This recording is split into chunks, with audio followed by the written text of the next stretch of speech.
Hey guys, this is a production of the J&J Media, brought to you by Minute Peach Framing Designs and Gift Shops. What's up guys, welcome to the J&J Sports Talk. I am your host Jordan Dorosic, followed by my co-host Thomas Kovic. How are you doing today? I'm pissed. Why are you My pissed? Tell me Pittsburgh why. Steelers, they're rough game. Very rough. They got whooped. Are you still having high hopes for your quarterback? Oh, yeah. Some insider last week said they were going to go on like a 3-1 run starting this week. So I have some hope. Can you name that source? The source, reliable. Okay, yeah, I think we can go with that. Yeah, he's pretty reliable. So that means they got to go 3-0 the next 3 games, right? Yeah, I don't even know who they're playing, but I heard that they're going to win the next 3 games. I guess so. All right. Well, we'll get to that later. We're going to start off with some NASCAR. We went to the Roval. It was pretty calm for the first, I'd say, about 109 laps. But the last 3 laps and the last 4 or 5 laps, all carnage, typical Roval stuff. This road course package sucks pretty bad. But one person came out happy. Christopher Bell, he needed to come off with a walk-off win. He did. He came in with a win. Kevin Harvick finished second. Kyle Busch finished third. Nobody ever talked about Kyle Busch finishing third. I don't know why. AJ Allmendinger finishing fourth, and Justin Haley finishing fifth to round up your top 5.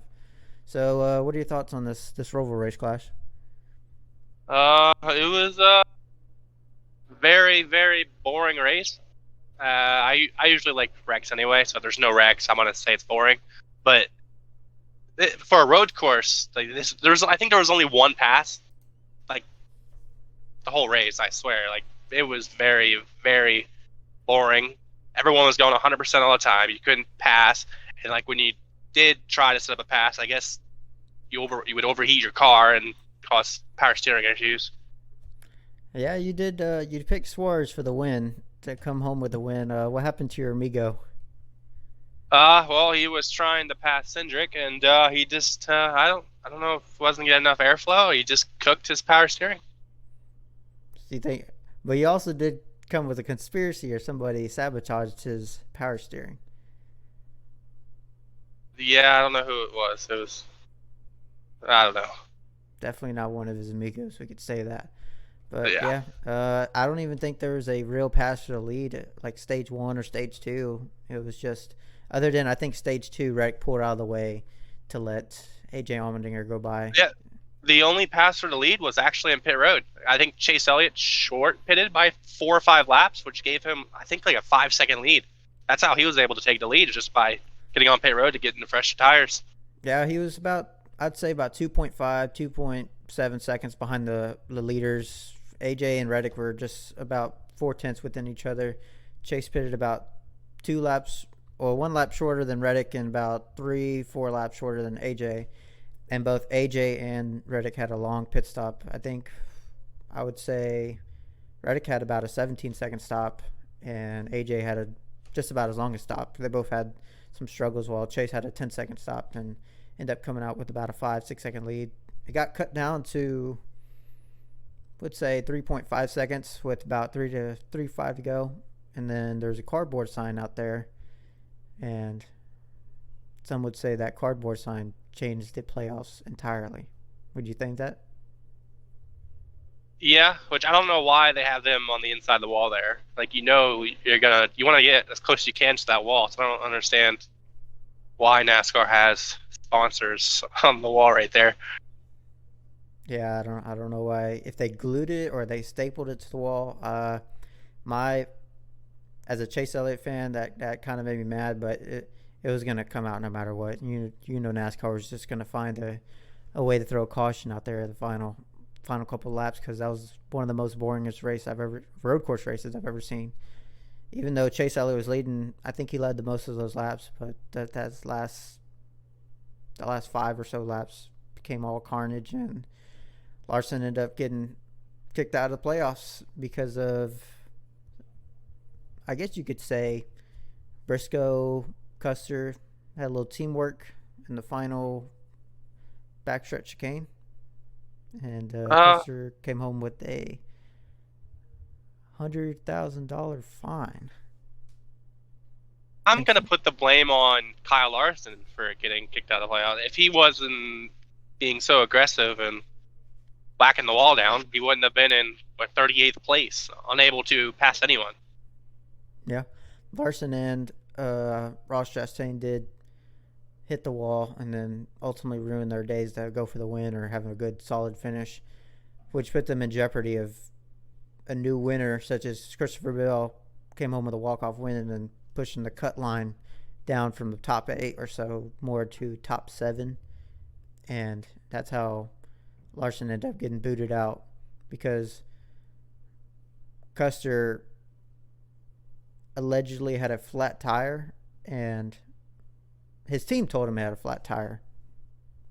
And Briscoe was right behind him, and he blocked Austin Dillon going to that rear chicane, which allowed Briscoe to get 2 more spots, which at the point, Briscoe was already on the cut line. Even though him and Larson were tied, Briscoe had the tiebreaker, and that allowed Briscoe, even if they were to tie, Briscoe was going to get the tiebreaker at the end. So, yeah, caused all that controversy, which finally got laid down today. The NASCAR laid down the law, gave Custer a $100,000 fine, his crew chief another $100,000 fine, and he's suspended indefinitely. And they suspend them 50 owner points, which I think they were already 26 in points in the owner's points, and that didn't really do much for them because they already sucked. But we'll go on into the championship, well, not the championship 4, but the round of 8. But we are going to make our championship 4 picks today. So who do you think your championship 4 is? What the remaining drivers are? I'm gonna put Denny Hamlin in there.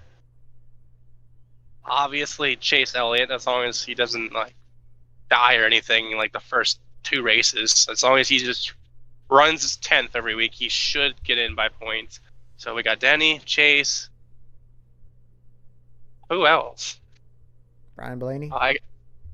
Yeah, Ryan Blaney. I forgot about him. Ross Chastain?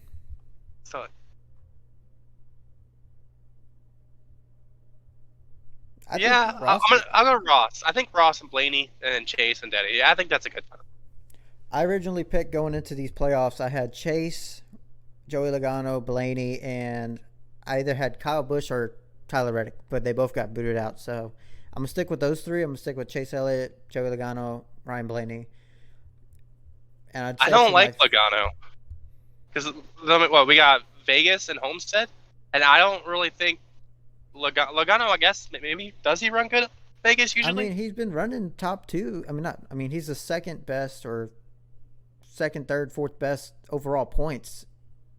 So he's been running consistent all season, just as like Chase was.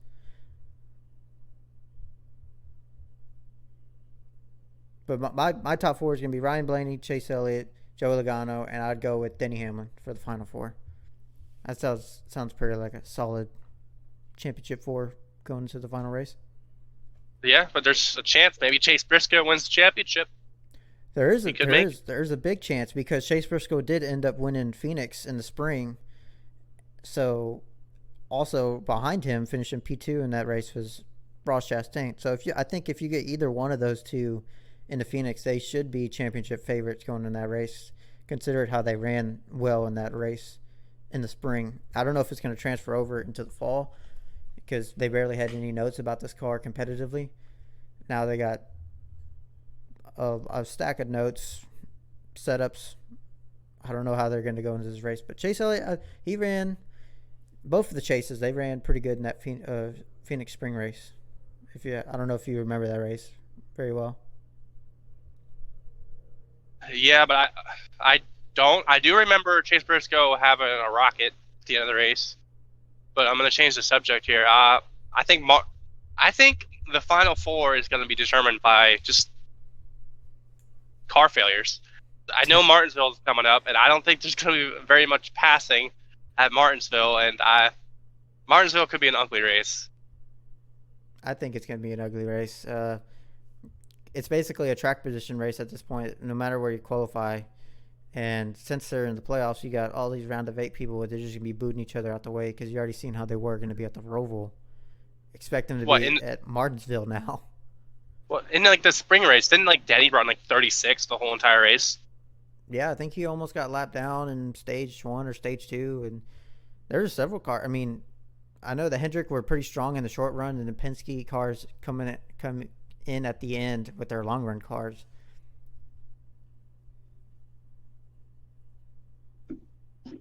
Yeah, it's. I think it's just gonna be a track position race, but if there ends up being a caution with say maybe 20 or 30 to go, it's just gonna be all out carnage. I think the same as how this Roval was, and who knows if all you have to do is get in the back of somebody, and if you turn them in and they back into that wall, they may be out for the championship race. Yeah, could be concussed. Could be concussed. Could get hurt. And what would you say? Would you think NASCAR would have to do something about that if they were to like flat out? Let's just say Denny Hamlin to Chase Elliott back in 2017 when he dumped him, and that would have got him hurt. You think NASCAR would penalize such driver for racing aggressively? No. Even if that were to happen where Chase Elliott, let's say he's automatically locked and he did get bumped and put into the wall, he isn't going to report he's hurt because he isn't going to. No, a driver's not going to report he's hurt. I'm sure there's multiple drivers out there that are driving concussed and they just don't report it. Like the wreck, the wreck after Daytona or whatever, like the rain. There are some guys that definitely got some kind of damage to their brain. I'm pretty sure Suarez had a concussion. And Denny, I don't think they're reporting their injuries in fear of not being able to compete for the championship. Which I'm surprised Bowman did what he did. Like he must have been in some serious pain. Yeah, it really takes a big person to come out and say, hey, I have a concussion. I'm going to put my health first. And that's what Bowman and Kurt Busch have done. They have those are the only 2 drivers that we do know that have reported concussion-like symptoms. There probably have been way more drivers, which we may be talking about north of 5 to 10 drivers who have concussions because we've seen a lot bigger hits in these cars. And it's usually the slow hits, like say 150 mile an hour and less are the ones where the car doesn't do as much damage, but all that energy is going in the driver's seat compared when you're going 200 miles an hour and takes bigger hits and the car actually crinkles a little bit. I think it takes away a little less impact, would you say? Yeah. The faster they hit, the less impact it is to the driver. Which I think I read some news today. They did implement a plan for next season to take away some of the hit. It still isn't perfect, but it does take a little bit of a hit off the driver. Yeah, they did some crash testing up in Ohio this past week, and they implemented some rear bumper clips and front bumper clips to help have that energy crush per se and allow that car to take more damage and not have all that energy go in the driver's seat when they're taking these wrecks. And that's what they were testing, and they did say they were going to implement it next season. I don't know how good they are or how it's going to be. Try to find that happy medium of having that car stable, but yet the driver's safe at the same time. Now the car is just not stable. I mean, they're stable, but the driver's just getting hurt all the time at the driver's expense. So hopefully that fixings up coming up into this new season. But let's talk about the Byron penalty. It got lifted over this past weekend. He had a 25-point penalty and a $50,000 fine originally, but then the appeal panel took it to $100,000 and no playoff point penalties. What are your thoughts on that? I liked how it was reduced, but I still should have been some kind of penalty. I mean, you did wreck someone under caution. Now, I guess maybe they're making it where you just pay a fine from now on. It's not a points penalty, but I don't know. So the appeal panel is completely it's a third party. It's not part of NASCAR. So NASCAR did penalize Byron, but the appeal panel is the one that is the unbiased ones that look at it from an overview, and they'll look at the rule book and they'll say, okay, this is the right what we should do, because every team has the opportunity to appeal it, but when you take it to the appeal panel, that penalty could get worse, which it did get worse money wise, but it actually wasn't worse because they took away the 25-point penalty. So that's what the appeal panel saw, and then as soon as they said Byron was good, NASCAR changed that rule to that and or. They said they could get 20 to 50 point penalty and or 50 to $100,000 penalty fine. They changed the and or. Now it's and, so it's both. You can't. The appeal panel can't take away whatever NASCAR just gave it to them, unless you're going to say completely zero what the appeal panel did for the points. So they amended him on the points there. Do you think that was? I think they should have reduced it to a 15-point penalty. Money wise don't really mean anything to Hendrick. They spend a lot of money, millions of dollars, $100,000 don't really mean much to them. But the points is where it was a big factor, and Byron did make the cut line plus 11, so that if you would have gave him a 15-point penalty, he would have been outside the cut line. Would you think that played a big factor in him advancing to the next round? No, because didn't he run up front like the whole race anyway? Like I know stage 1 and 2 he was up there. I don't remember what happened to him in stage 3, but he was up front. I think he would have pointed his way in regardless. Stage 1 and 2, yeah, he was getting stage points, but then stage 3, I remember seeing him getting wrecked on one of those restarts. But he was towards the back where this was after Chase Elliott got wrecked on that first restart. Yeah. So, what is your thoughts on the car in general, the next gen car at the road courses? They're bad. I mean, Coda had some good racing, I guess, but at least for the Roval, it was really bad. You couldn't. I don't know if the tires just too much grip. Track. I don't know. It was a very boring race. You couldn't pass, which I think is because everyone was just going so fast. I don't even know how they can fix it. What's your fix to it then? What do you think it is compared to the old cars? I don't think they can do anything, because if they add more horsepower, then the car is gonna fall apart, because the car was built to be able to withstand a certain horsepower. So they boost the horsepower, the car could literally fall apart. They could take the diffuser off, maybe. I think they should mess with the tire, maybe make the tire a little less wide. I don't know how to say it, but less wide. We'll just say that. Yeah, the wider tire is a big factor in why this car has so much grip and can carry so much speed through in the middle of these corners. Also, when you have a bigger tire, they have bigger brakes on them, so they're allowed to stop on a dot. Compared to these last cars, these brakes weren't as big, and you had to save your brakes through the course of the race. Now you could just go 100%, 100%, 100%, and not lose any equipment on your car. Your brakes is going to be perfect, fine and dandy. And to pass in the old cars, it's usually they were going about 80, 90%. But then when you got to about 95%, where you need to start pushing, you could outbrake somebody. But now everybody's going 100%.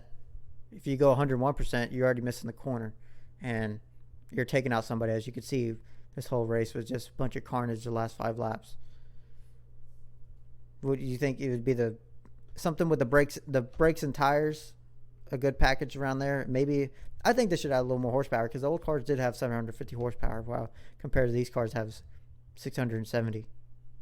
Yeah, but I think they should just mess with the tires. I don't think they have time to mess with horsepower because I think they would have to redesign the car if they were to increase horsepower. What do you think this car is designed around only 670 horsepower? You asking why do I think? No, yeah, where'd you hear this from? Uh, I seen it off of some clip because they were discussing this problem right here. How do we fix road course racing and short tracks? And they were talking about uh, increasing horsepower, but they said they couldn't because the cars were designed for a certain load. So if more horsepower, more load, they would, I guess. Well, that would some, be more some on of the the parts wouldn't be tires able to handle. than Goodyear. If the Goodyear tire can't take more load, then that's the tire. I don't know. I just heard the parts wouldn't be able to handle the more Where's your horsepower. reliable source, sir? I will send you the clip after this show. Oh my god, this guy, he has the worst sources on the planet. He'd be My sending sources me. are reliable. No, you'd be sending me. Oh my god, you believe this? And it's literally a fake account. It'd be like the Bob Pockras account, and you'd be like, wow, they really just did this. I'd be like, no, they didn't. Look at the account. It's not even credible. Why do you do this, Clash? Why do you got to do this to me? I don't know. Make my life harder.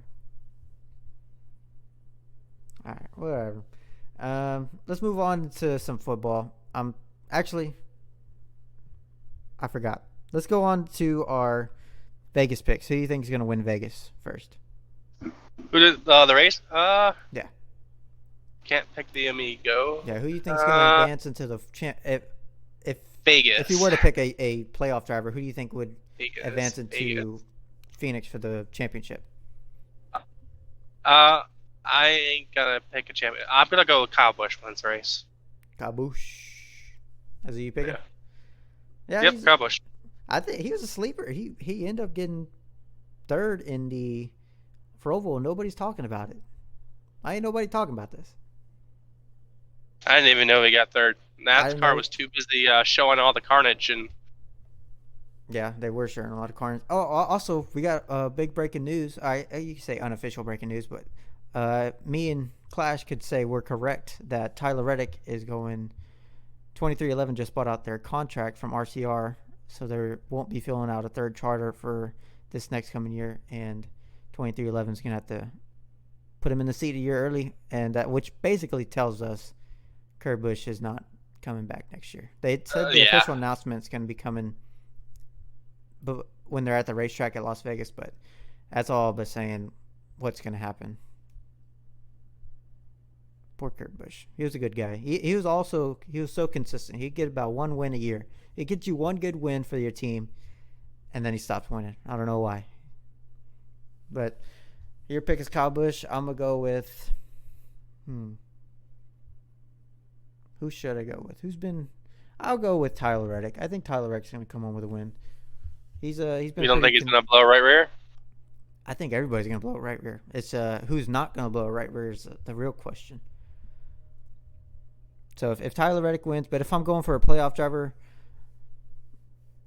I don't know. I don't know who's really...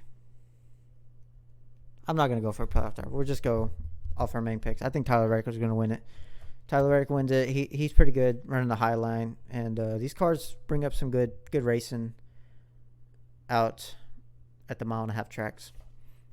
Which, that's who won. Bowman won the last race, but poor Bowman, he got a concussion, so he's not racing. But Kyle Busch did end up, he was dominating that whole race. All the Toyotas were running up front. So I think the future Toyota driver, Tyler Reddick's going to run better than his future teammates pretty soon. Yeah. We're going to move up into NFL Week 5. We're going to talk about the first game. Let's talk about Giants for the Packers. Giants won. Surprisingly, they won 27-22. They came home with a win in London. I don't know. I woke up early and I saw about the last part of the fourth quarter. And what are your thoughts on that? Kind of expected the Giants. Well, I wouldn't say expected, but I knew there was a good shot because the Packers, They haven't been playing very good this year, and then their number one wide receiver wasn't playing. Their defense hasn't been what it usually is. And I don't know. It just seemed like a game that the Giants should have won, even though they're the Giants. But Would you say the Giants are real contenders now? contender for Super Bowl? No. No. Contenders, say for NFC. NFC. Yeah, NFC East. Yeah, I think they're contenders. NFC. We already know they're not. Oh, okay. They're We'll not say gonna- wild card. Let's be realistic. I think they make the playoffs. I don't think they make it far. It depends who they play the first game. I think they can maybe make it to the second game, but that's about it. Which the NFC is way more open than the AFC is. I mean, we already know who the top two teams are going to be for the AFC. I don't know. The Raiders almost pulled off that game last night. Yeah, but the Raiders always play the Chiefs hard.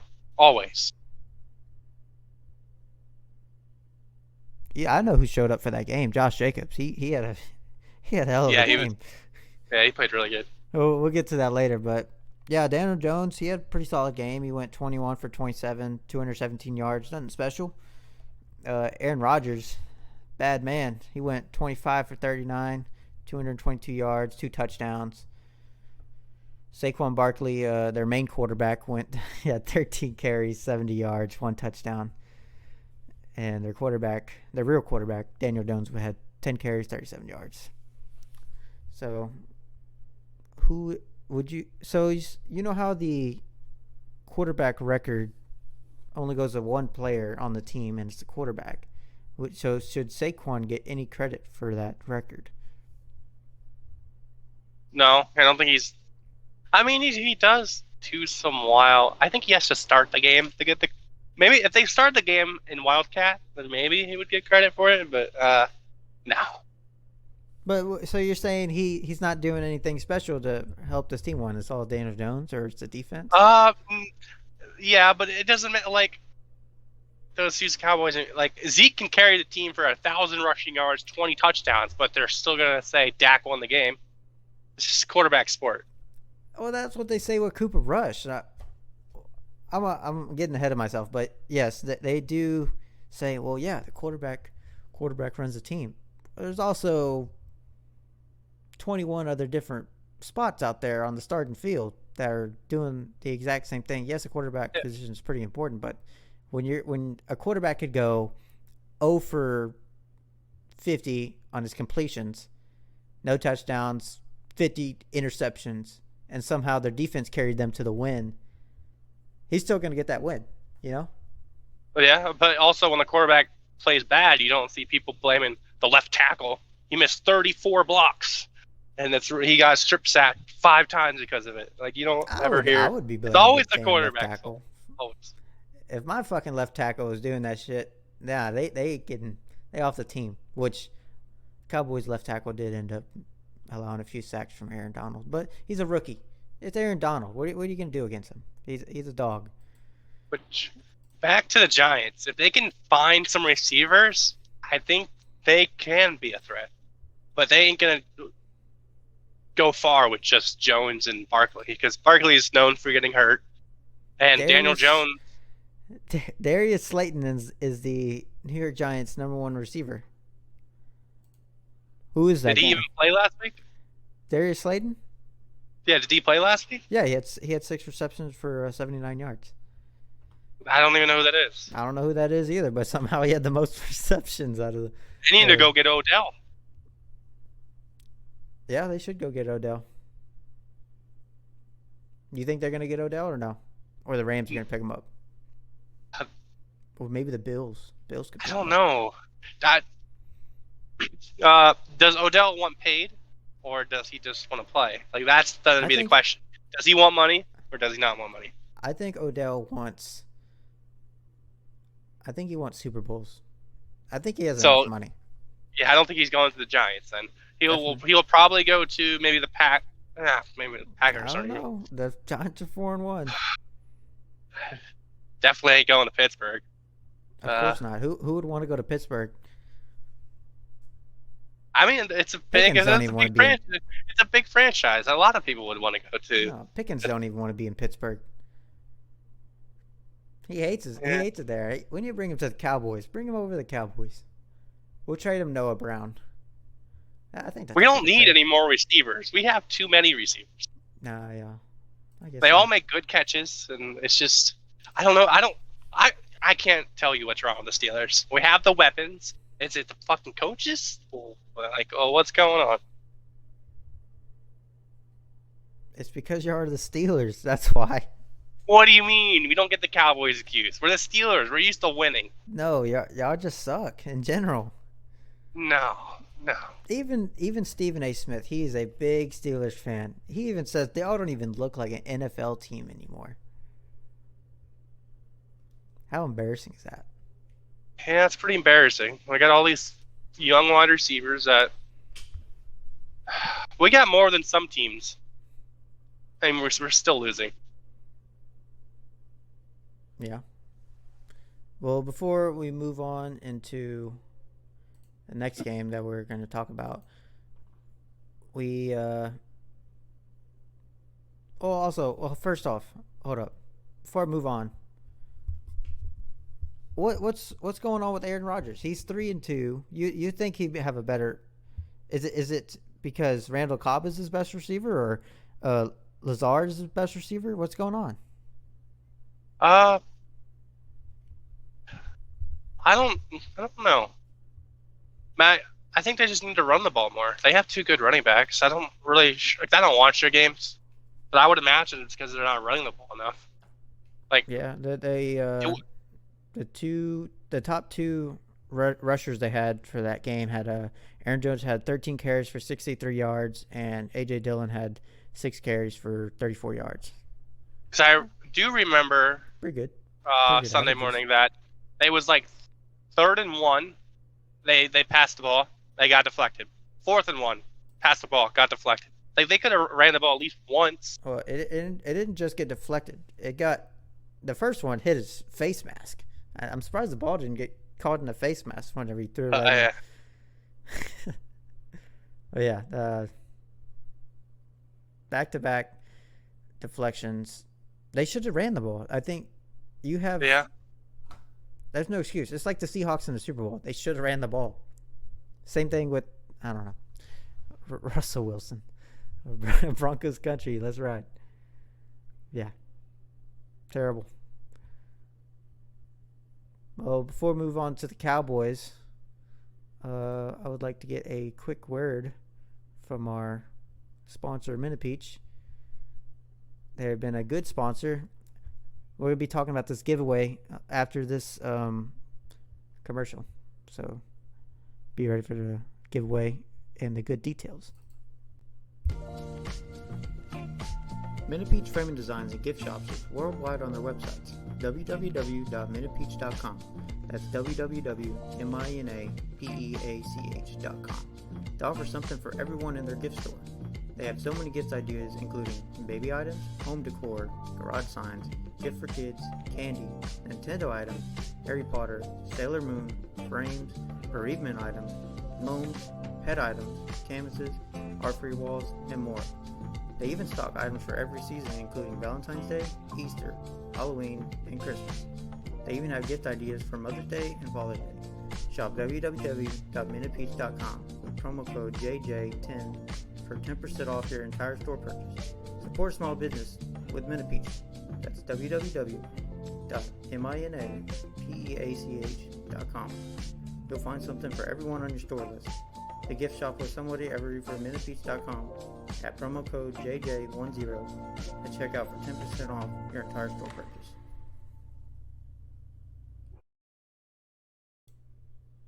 Alright, welcome back.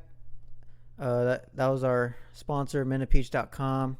They're offering a giveaway, the NASCAR Heat Expansion Pack, $12.34. We just need you to like and follow their Facebook page. It's at facebook.com/Minipeach Framing Designs. Go give them a like and a follow. You can go win that Heat Expansion Pack. I don't know if you race NASCAR or not, but I'm a big NASCAR Heat driver. So is Clashin. I would go full on that. That's a big deal right there. But anyways, let's move on into the Cowboys game. the Cowboys beat the Rams. They upset the Rams, if you would say. They're under 5-point underdogs, 22-10 in their home stadium, which you could say Cowboys. That's more of a Cowboy home stadium than the Rams, would you? Yeah, but Cooper Rush, he went 10 for 16, 102 yards, nothing special. No touchdowns, no interceptions. Tony Pollard ran 8 carries, 86 yards, 1 touchdown. Zeke, he had 22 carries, 78 yards, no touchdowns. Matthew Stafford, he had 28 for 42, 308 yards, 1 touchdown, 1 interception.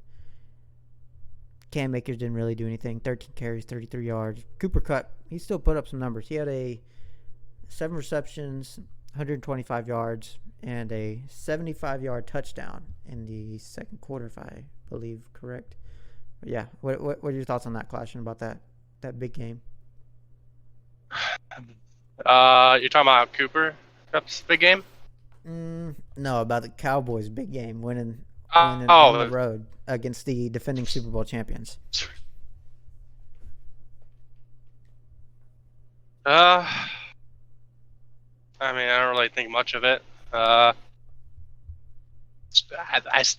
It's at least they're getting the running game going, I guess. Zeke had what you said, 22 carries. 22 carries. They ran Yeah, the ball so I mean, they ran the ball combined 34 times for 163 yards.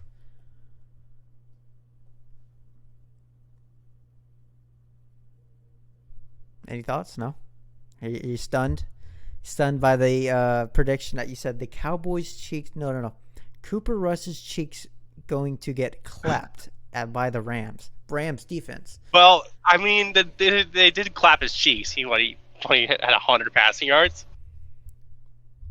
So I mean, I guess there's some he truth had to a it. solid. I mean, yeah, he did. He got sacked 3 times. That's about the same amount of times he got sacked the previous 3 games combined. But here's a good one. The Cowboys defense came home with 5 sacks over Matthew Stafford. Micah Parsons got that dog in him. He got 2 sacks. The game-winning strip sack to end the game. Okay, I know you're a big Penn State fan, so how do you think Micah did? I didn't watch this game, but anytime you get a sack, I mean, getting a sack, I mean, it's pretty tough, I would say. So anytime you just get 1 sack, let alone 2 or 3, that's a big moment for him, and he's going to be a superstar. Hopefully there's no injuries, but he's going to be the guy for Dallas for at least the next 10 years. Yeah, he came home with a game-sealing sack. He was hurt in the final half. He was more of a groin injury, but every time he got on the field, he kept telling the team, no, keep me in, and he stayed in. He came home with that game-winning sack. So anybody who says he's not tough he made them eat their words for that. He's one of the toughest out there. He's got that dog in him. I'm thankful that I have him on my team. It's a big plus. Would you say? Yeah, without him, I don't know if you win some of these games. Without Micah? Yep. I would say so, yeah. He makes the players around him better, such as when I say Zeke, when Zeke has a big game, he makes Dak better or Cooper Rush better, Tony Pollard better, you know. So you always got to have that solid player that makes everybody else around you better. And we have the running game that makes everybody else look better. And then you got on the defense, you got Micah Parsons, who makes DeMarcus Lawrence, Van Der Esch look better, Trayvon Diggs look better. I think Diggs is leading the league in pass deflections, so he's even better from last year. Not interceptions wise, but defending wise. I'm gonna change the subject a little bit here, but what's up with Dalton Schultz? I seen he was supposed to play. I put him in one of my parlays, and nothing happened. He played. He's still struggling through that knee. He kept grabbing that knee for most of that game. He only got 1 target, sadly, but if we could just give him a little bit of rest here and there, I think that knee will get better. I don't know what the official report is on that knee yet, but yeah, you should put him in once he's fully healthy. I don't know Why would you put him in after a knee injury?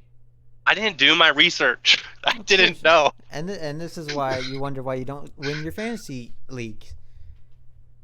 This is why I'm I winning don't my do fantasy. fantasy, ladies and gentlemen. The exact reason. I ain't gonna study these other players because I'm gonna want all my Cowboys players on the same team. Because all I watch is the Cowboys. I mean, I watch other teams that we watch, but if I'm paying attention, I don't care about any other players except the Cowboys. But when you're playing this fantasy stuff, you're all over the place, right? Yeah, you gotta keep track of all these players. Yeah, but it's knowledge though. But you're gonna be worried Knowledge. about Kenny Pickett here in what, February? We're facing this. Oh, I was about to say we're facing the Steelers this regular season, but no. I guess that's dating back to what you said was the Super Bowl predictions, and you said the Steelers versus the Cowboys was the long shot pick, but that was your pick. It's Yeah. a very long shot now since the Steelers. Well, let's go into the Steelers game. They Right on lost. schedule, according to one of my sources. Yeah, right on schedule. 38-3 against the Buffalo Bills. 4-game losing Oh, streak. Should have been 5 if the Bengals This didn't game, miss their field it goal. started out so good. We got a pinned like the 2-yard line. We got a 3rd and 10, and then boom, Davis, like I remember- 99-yard touchdown. Oh, continue. Talk about the game. Tell me about it. Oh, That was just the after first that, series. I stopped watching. Not gonna lie, I went to the NASCAR race. Why'd you go to the NASCAR race, man? These are your boys. This is Steelers. No, because once you go down the one score, like, no, it's over. The momentum shift. And nope. But I heard Kenny had a good game though. Got into a fight. He had some good stats and no interceptions, luckily. I mean, when you have 52 passing attempts, I'd hope you have at least 300 yards. He went 34 for 52, 327 yards, no touchdowns. Add on to that interception list from last week. That's 4 interceptions in 2 games. Yeah, but PFF would say those weren't real interceptions. So this interception this week wasn't a real interception? Did he Or throw an was it the interception? refs? Are you going to blame the refs this week? The refs. I didn't even know he threw an interception. Didn't watch the game. Yeah. If we're going to say Cooper Rush got his cheek clap, I think it's the other way around. Kenny Pickett No. got his cheek Kenny clap. Pickett is out there fighting defensive linemen because he got that dog in him. You don't see Cooper Rush fighting defensive linemen. Because he don't need to. He has his offensive lineman fighting for him. Cooper Rush doesn't cause problems with anybody. He's like one of the most calmest people you will ever see on the football field. He just doesn't care. He just do his job and go.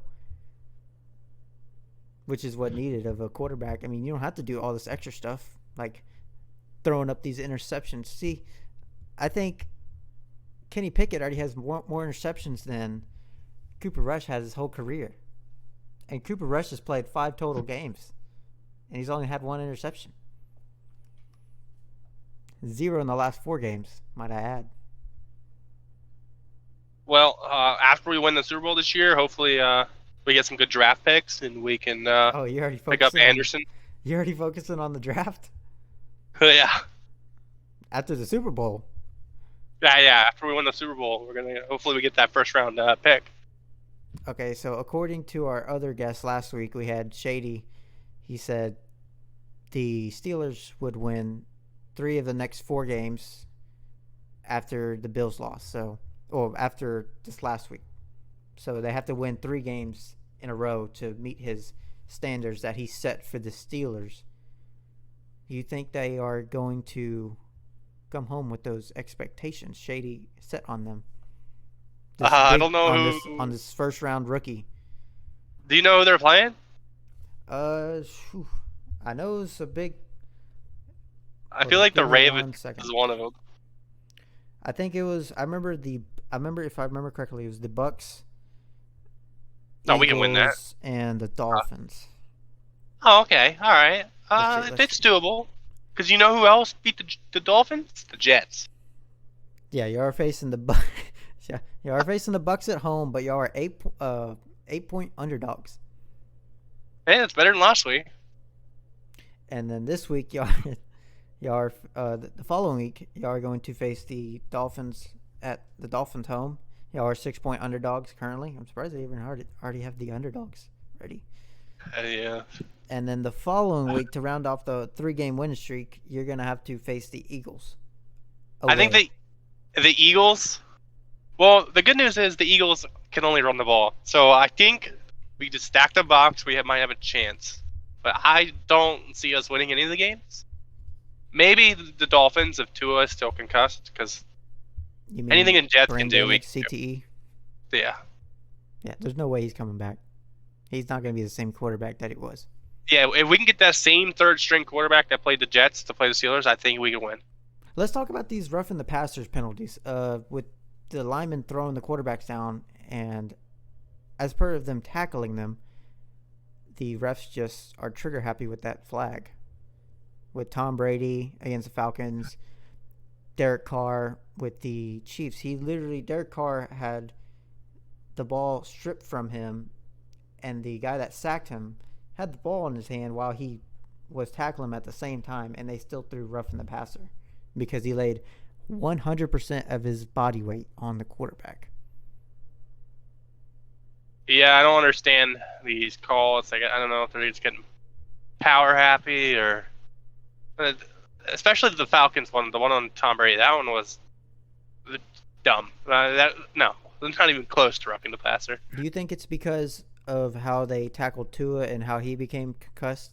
They're having to watch it closely. Yeah, but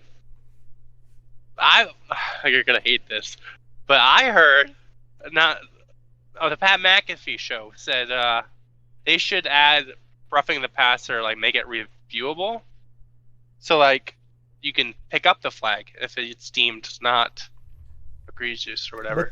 But these refs, I watched the Monday Night Football game last night, and the refs talked about it for a good while after Derek Carr had a strip sack, and they talked about it for a good minute or two, and they still called roughing the passer on the Chiefs. So that's about as close as a review you can get. I don't think New York would overturn it, though. Yeah, I guess not. If they were to take it to the booth. But maybe you're right. Maybe they are trying to protect the quarterback, but like, if you don't want the quarterback getting hit, I mean, that's so dumb. Josh Allen had 320 something yards in the first half, 4 touchdowns, and he came home with 424 yards to round up the 38-3 win. What are your thoughts on that? Is he a front runner for the MVP this year?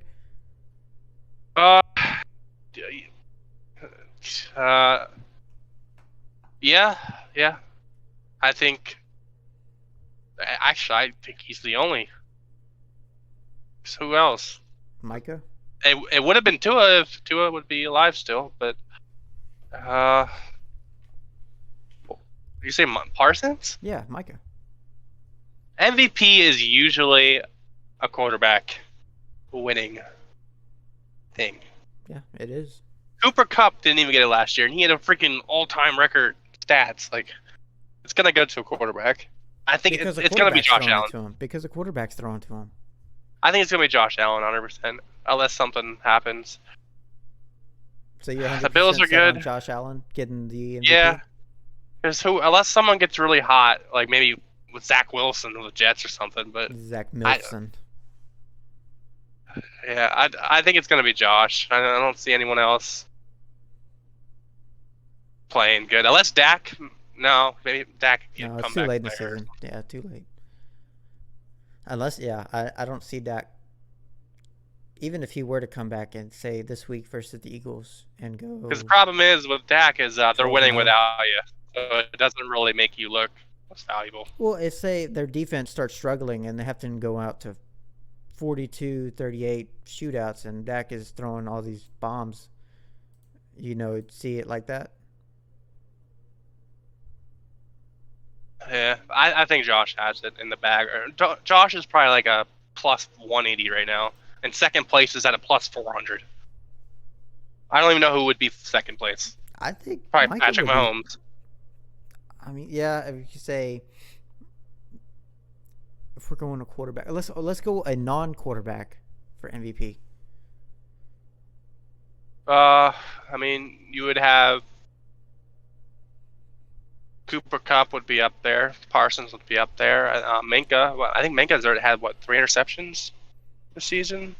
Well, He would be up there. Let's talk about this one guy that I think you just recently heard about him, Gabe Davis.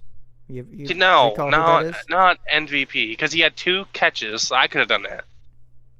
He had 3 catches for 171 yards, 2 touchdowns. Oh, yeah, 2 of them are big plays. It's not like he's out there tanking, like trucking and juking. He caught the ball. I could have done that. Remember, you said at the beginning of the season, you're like, "Who's Gabe Davis?" You're like, Who is Gabe Davis? You're like, "Who's Gabe Davis?" Apparently, we can't cover him. I was watching the Steelers game, and the third play of the game, Josh Allen throws this bomb to Gabe Davis, and I was like, I was messaging class, and I was laughing at him. I was like, "Oh, I think you found out who Gabe Davis is now." He learned pretty quick, and then I think it was the second quarter where he threw another bomb to Gabe Davis. He went 2 for 2, 2 touchdowns back to back like that, clapping the Steelers' cheeks. Right? Yeah. All right. As long as you recognized it. We'll move on into the Sunday night football game. We had the Bengals versus the Ravens. Ravens came home with the walk-off field goal, 19-17. They had a good drive going. They finally finished a game. They actually blew the lead, though. I think they blew another lead, but they somehow came home at the end with that field goal with the greatest kicker of all time, Justin Tucker. I believe he had 4 field goals. He went 4 for 4 that game. You know, always carrying Lamar Jackson. Thoughts on it? Let me guess. He didn't watch the game, so we're gonna move on. Oh, I actually did. Yeah, no, he didn't watch the game. It's literally his own division. He don't even watch this. I don't even know why I keep him on this show. So I had things going on this week. Of course, yes. He was dying from COVID. I had COVID twice, and I still watch sports no matter what. I'll give you my thoughts on it. It's a pretty boring game. I wouldn't say it was crazy, but typical AFC game, low scoring. Clash would say AFC is more of a physical conference, while the NFC is more of an offensive conference. That's what you said last year. I don't know if it's changed The AFC would wreck anyone in the NFC. Then why'd the Bengals lose to Cooper Rush? They also lost to the Steelers, so I don't want to hear it. Cowboys are in the NFC. Yeah, but the Bengals lost to the Steelers, and the Steelers are trash. You just said any AFC team can beat a NFC team. All right, let me remember. The Titans lost to the Giants.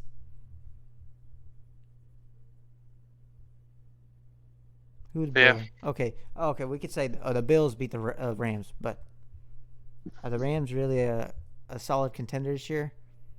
No. Maybe for the wild card, at best. Definitely don't see them winning a division. Their division as a whole sucks. I think the 49ers probably have the best shot winning that division. Jimmy G and Debo coming home. But, yeah, Clash never does it. Did you at least watch the Monday night game? No. Did you bet on it? I bet a little bit. No, I didn't. I didn't. I put $25 on. I don't know if I could find it real quick, but I've seen the highlights. I've seen where Kelsey got 4 touchdowns. Yeah, Kelsey came home with 4. Nobody was covering Kelsey that game. The thing was, he had 5 catches, but he only had 25 yards. So they were all in the red zone. All his catches were in the red zone. He only had 25 total yards? Yeah, he only had 7 catches, 25 yards, 4 touchdowns. Nice. Yeah, I know. So Clasham doesn't do his homework. At least I know Josh Jacobs had a good game. He was running all over the Chiefs. He had 21 carries, 154 yards, 1 touchdown. Derek Carr, 19 for 30, 241 yards, 2 touchdowns, no interceptions. Mahomes. Right. He had I did my homework enough to ask this question. What's up with going for a 2-point conversion? Going for that 2-point conversion on both sides. The Chiefs went for a 2-point conversion to make it a 9-point game, which they did not end up getting. And then the Raiders go down the field, get the touchdown, and then they go for 2 points, which I kind of didn't understand. You could say it. You could argue, say, the Raiders at the time, their defense was just letting the Chiefs run down the field, which they end up getting a stop. So they didn't get the 2-point, but they end up getting a stop, which gave them a chance at the end to go win it. But they had a drive going. Devontae Adams, I think it was 3rd and 2. He had a catch, but then they overruled it. It wasn't because it was bobbling the ball right before he went out of bounds. And the last play, I believe it was Renfro and Devontae Adams. They ran into each other while Derek Carr threw it down the field. Nobody was down there because they ran into each other. And Devontae Adams ended up pushing a cameraman. So that cameraman's going to get a bag, would you say? I hope not. I hope he doesn't. I mean, I hope not. He probably will, but I hope not. If you're gonna sue for getting pushed down, you're a little bitch. He did, but if that were you in that situation, and I don't know how much a cameraman makes, whatever. But if you have a I would $1 million wide 60, receiver, 70,000 a year. Yeah, let's say if you have multiple millions of dollars receiver, he makes a game, about $1 million a game, just comes tackle into you. What would you do? Would you say, "Oh, my neck, my back, something"? All right, let's ask the question. If Parsons pushes you over, are you gonna sue your own player? Okay, I would make a deal. I'd say, Parsons, come on, man. At least give me some tickets for life for the Cowboys game. And they got to be in the suites, too. They can't be up in where we've been sitting the Bengals and the Bucks game. We got to have the suites. I think Jerry Jones would make a good deal. He'd be like, okay, all right, yeah. Well, Jerry Jones and Michael Parsons, they'll say, yeah, we'll give you the game. Just don't sue us. I'd be like, good deal. Because these guys make millions of dollars a game. A $20,000 suite won't make any of a big difference. I mean, over time. Because I'll be like, hey, I gotta have these seats a lifetime. Would you do that if TJ Watt tackled you? Yeah, I wouldn't sue him, but I would be chasing a deal. Like, give me some lifetime tickets, and I want good seats. But what if they say you? I want to be in. What if they said you got to sit up at the nosebleeds? I'm suing. To your own team. That's a big deal right there. Oh, for one, I wouldn't run in front of an NFL player to begin with. So I mean, that's his fault for running in front of Adams. I guess you could say that, yeah. That's like that protester that's filed a lawsuit against Bobby Wagner. You think that's right? No, I mean that's illegal what he did. That should be illegal. Yeah. Yeah, I think there's a point where you draw the line and be like, the security was trying to get you and they couldn't get you. So, I mean, he is part of security. He's part of that Rams defense. That's the security that can't tackle nobody.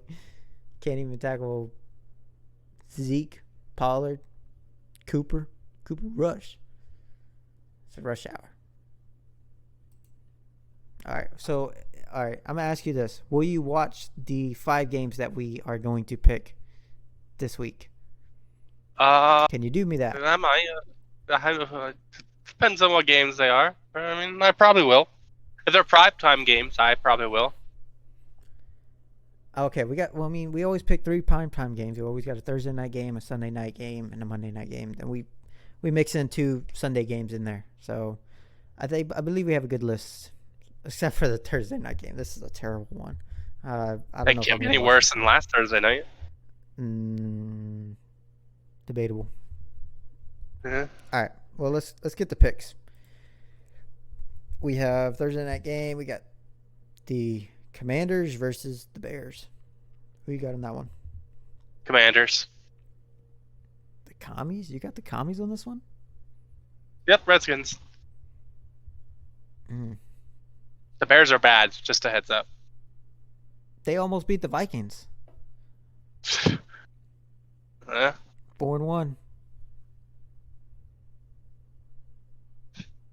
That's all you're going to say? Just Commanders? They're just going to beat them?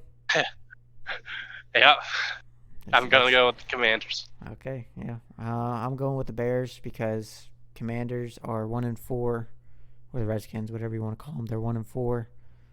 I don't see them improving any better. The Bears are actually a little better this year.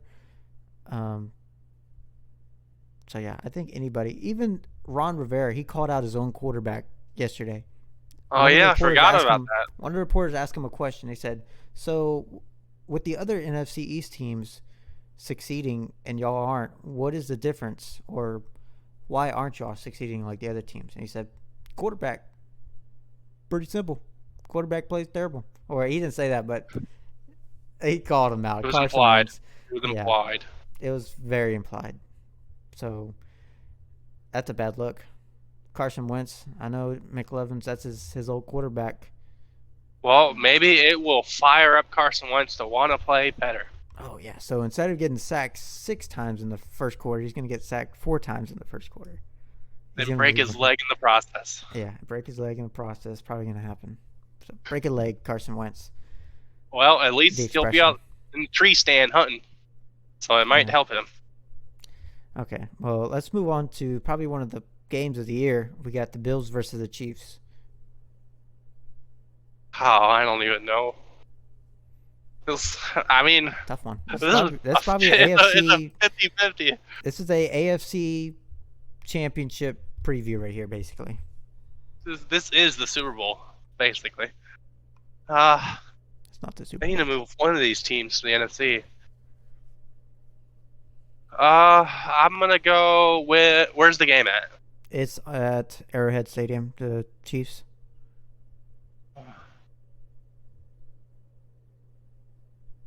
gonna go with the Bills. The Bills. Ooh.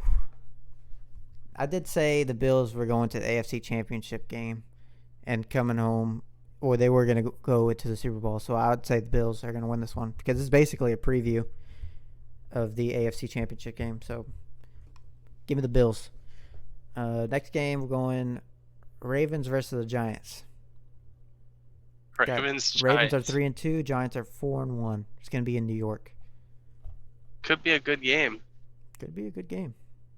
I almost picked the games that we had to pick last week. I almost picked the Giants versus the Packers because the records were pretty good, but I didn't think it would actually be that good of a game.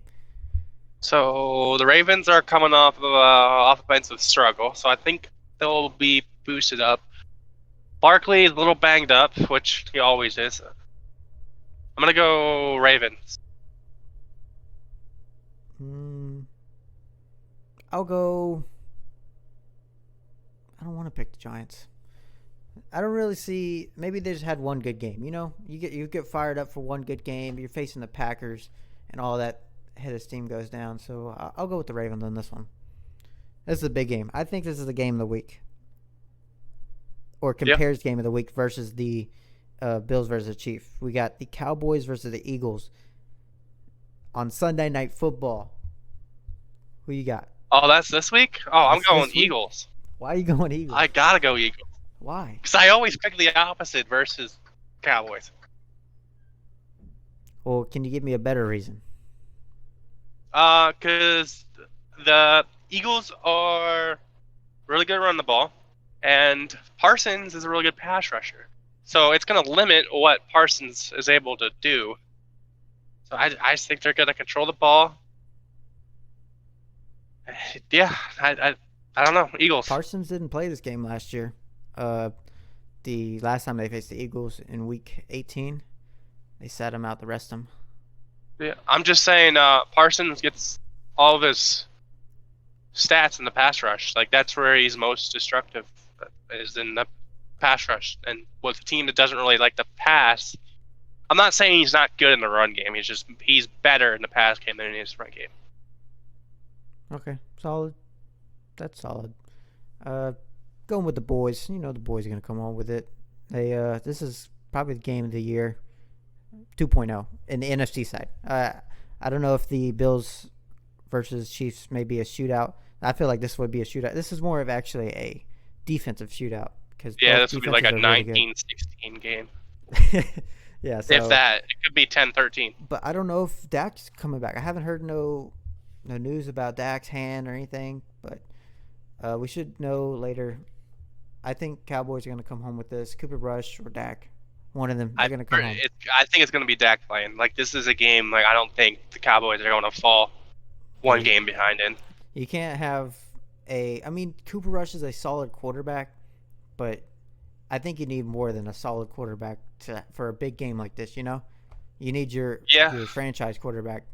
Because the Eagles are going to run the ball a lot, so it's going to limit the number of snaps that your quarterback's going to get. So it's going to make every throw more important. Yeah, it's gonna be a big game, defensive wise. It could be offense shootout. They both got great offenses, running the ball. So you got Eagles, I got the Cowboys, and I'm pretty sure McLovin got the Eagles in this one. It's gonna be a great game to watch. And to wrap up our picks, we have the Broncos versus the Chargers on Monday Night Football. I don't even want to pick the Broncos. Why not? Third. That's right. Steelers versus Broncos would be a pretty good game. All right, I'm gonna go the Broncos. I'll go the Broncos. Like surely they'll find. They gotta do something. I'll go Broncos.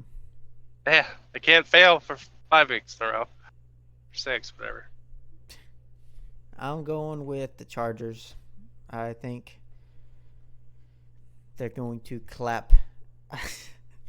Yeah, on paper the Chargers are a way better team, but miracles. Unless Russell Wilson pulls out some elite Russell Wilson, 2012 to 2015 Russell Wilson, I don't see him coming home with this win. This is a bigger game for the Chargers, I'd say, because they need to keep up with the Chiefs in that division. Broncos I think they're just fighting for a wild card at this point, even though it's Saturday. I don't think they're making the playoffs.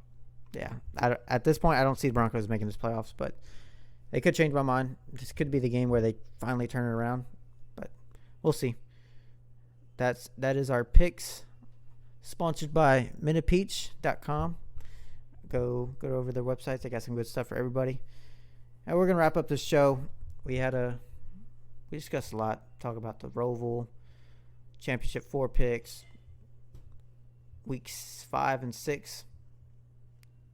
Should be so if the Cowboys come home with this win, the Cowboys going to be above the division. And would you say they would be the best team in the NFC if they beat the Eagles? Yeah. If they beat the Eagles, I think most experts will probably say the Cowboys are the best in the NFC. Yeah. I saw on one of the power rankings that they put the Bengals ahead of the Cowboys. They had the Cowboys at like 10 and the Bengals at 9. Because everyone's expecting the Bengals to get hot. Like they're just expecting them to do what they did last year. I think they're expected to break the sacks allowed record by their offensive line. Yeah, but Joey Burrow was ready. Didn't he admit this week to playing concussed multiple times? That's every player almost. CTE Central. All right. Well, thanks. It was a good episode. Thanks for tuning in, guys. We'll have more for you next week. Big games. You got Chiefs and the Bills, and the Eagles versus the Cowboys, and the first race of the round of 8. Somebody may lock themselves into the championship 4 early. So we'll see. You got any last words, Clash? I do not. Well, actually, I do. we're gonna add a pick here. My pick for the Talladega race in Valor this week is Eneltown, and that's all I have to say. Don't listen to this guy. Eneltown's a great person, but we got to be a little realistic here. We're gonna get him a win. No, you're going to get him a win. I'm going to get myself a win. I need those playoff points. Okay. Are you really going to bail out on me? No, I will not be. I promise. This guy's lying. You almost bailed on me the last Talladega race. Almost doesn't count. No. This guy, I'm not going to discuss it on the show live, but yeah, all right. We'll see you next week. Thanks for tuning in. Show sponsored by MinutePeach.com. Go to their website. And, yep. Have a good one, guys.